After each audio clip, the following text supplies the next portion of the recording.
Hello, Hillmantokers. This is Professor Bianco Holman, and this is our video from the Introduction to Agency Social Work, and this is week 3.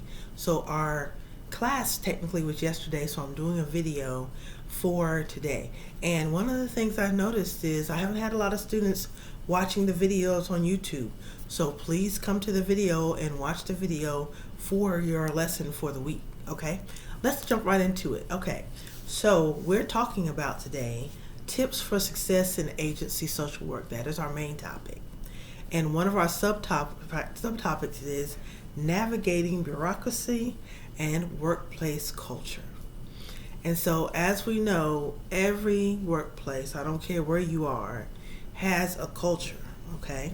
Every workplace has their rituals, the things they do, i.e. it might be, hey, we have meetings on Mondays at 9 o'clock every Monday. Or we might have dress down Fridays, or there's also always a workplace culture, okay? Also, the bureaucracy of the agency, meaning who do you report to? Who is your boss? Who's your boss's boss? Is there a chain of command you have to follow? Who is that chain of command? Who is not the chain of command? And also what do I need to do in order to, how do I know what I need to do to be doing what I'm supposed to do? I know the job. I know the job is foster care job, or it's adoptions, or it's placement, but what is my job? How do I know I'm hitting the marks that I'm supposed to be hitting? Who tells me when I'm not? Who gives performance reviews? Who, if there's any reprimands, who does that? And so it's also called bureaucracy, culture, not so much the culture, but definitely the bureaucracy. The red tape. I call it the red tape. It is the who's management. What are the marks you have to hit? Remember, for one of the Wednesdays, All Things Social Work Wednesday, I did a blurb on there's 480 minutes that have to be accounted for per day. So that's every day, okay? And so who lets you know that has to be done? Where is it recorded? And in most agencies, they have what's called EHR, electronic health record. And not so much it's called that in agency social work. Lots of times it's called that in therapy practices or in clinics. But either way, it's software where you have to enter your time per day and the families that you're working with. There's markers that you have to hit. So you have to visit all of your kids, that if it's foster care, if it's adoptions, if it's case management, you have to visit all of your kids at least once a month. And if you don't, you have to say why, okay? And so if something is going on with that kid, they have more appointments or they are in trouble for something, then that kid that maybe you only had to see once a month last month, you probably have to see 4 or 5 times this month. It just depends on what's going on, okay? It depends on what's going on. And so that is going to move us into managing caseloads effectively. And so remember, I told you that usually, and remember I'm in North Carolina, the caseload is 15. And they might have changed, it might have fluctuated. But I don't want you to confuse caseload with number of people that you're going to be dealing with, number of kids you're going to be dealing with. So for the foster care, child placement, child protection, remember we talked about what those acronyms meant last week. So if you have 15 cases, you may have one child on one case, but 6 kids on another case. So you could truly have 15 cases, but 35 kids. That is very reasonable. And you will have some that are placed in town, in the county, some out of the county. It just depends on, what is going on with them. And so there is a mandate, and that's one of those words, okay? Mandate means you must do. I must do this. There's a mandate that says that you have to be in contact with the parent, okay? Or you have to show attempts to make contact with the parent. Or you have to, or you have to be in contact, of course, with the child and the child's placement to see how things are going. Now, if you're in income maintenance, dealing with much bigger caseload, like you might have a 200 or 300 caseload in income maintenance. However, if you're only having to certify families every 6 months or certify families every 90 days, then you're not held to the same time constraints. And so that's important too. When you're talking to somebody who's working at agency social work, their time constraints might be different from your time constraints based off of what you do at that agency. So you always have to be cognizant of that. I don't think there was a time when I didn't have a planner with me, and my planner was my life. I put everything in my planner. I put, maybe at the beginning of the month, and this is some tips, okay? At the beginning of the month, I would write down all the kids that I was in my caseload in my planner. And then as I visited them, I would mark off, and then I would put in my planner the dates, Maybe I visited Donald, Abraham, and Jacob today, and Sarah and Melinda tomorrow. Like, I'm putting it in there. And so that way you kind of know what you're doing, and you also know what you're not doing. You know who you're visiting and who you're not visiting. And so that way, when it gets to be the end of the month, you're not scrambling trying to do the things that you knew that you needed to do at the first of the month, okay? Especially if you're a procrastinator like me. I call myself a lazy procrastinator.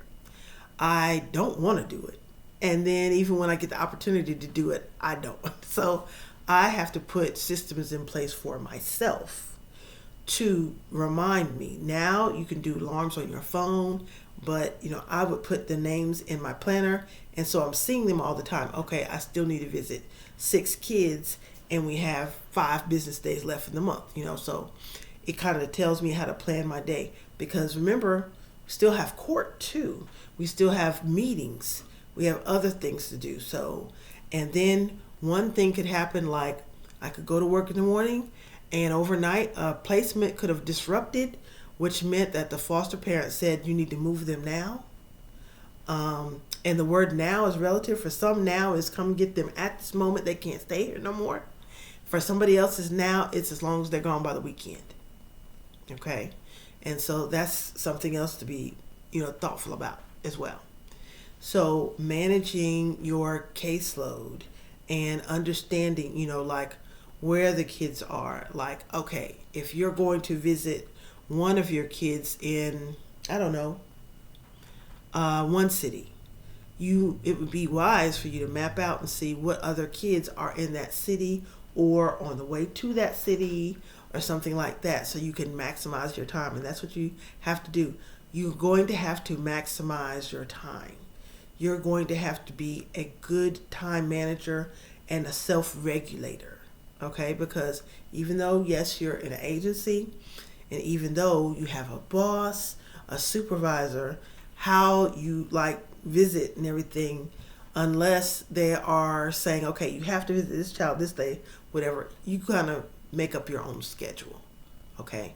Until they see that you can't, and then they'll come in and make it up for you. And you don't want that. You want to manage your own schedule, okay? The next thing we're going to talk about is self-care and stress management strategies. Self-care is so very important. You're going to have to take care of yourself. Tap into the things that you like. And if you don't know what you like because you work all the time or because family, then this is a great time to explore your interests. Try new things. Try, I don't know, roller skating or, pickleball or things like that. I would ask that you do something that is physical because you want to get that stress out. Stress is energy. It's energy. Think about like the energy and the energy in your body. And so if you don't get that energy out, it's going to manifest itself in different ways. One, you might have your hair fall out over here. You might have eyebrow twitching. You might have stomach cramps. You might have headaches. Like that energy is going to present itself in some way or another.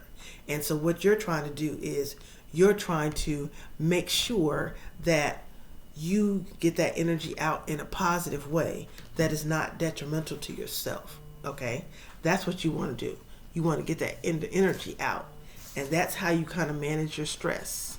Like doing things for yourself that you enjoy.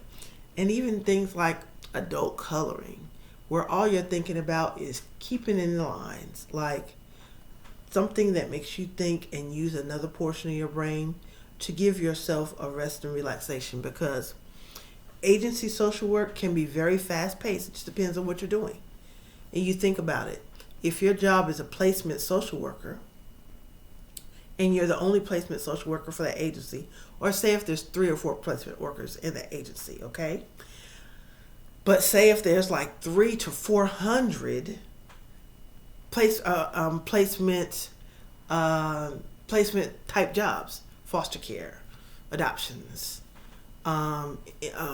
interstate investigations.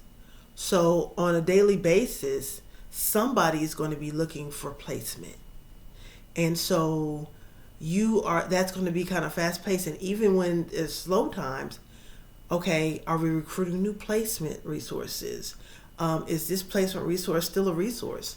Meaning, maybe, I don't know, Miss Brown said that she would take 4 kids between the age of 3 and 12, and now a worker comes to you and saying, hey, I have children to place. It's a group of 4, and you're like, oh, Miss Brown would be great. But if you go and look and you see Miss Brown already has 3 kids there or 2 kids there. So now, do I split the kids up? And that's something that, think about too. And sometimes sibling groups are split up, and you have to think about that. Also too, you have to think about visitation that might be had for the kids and their parents.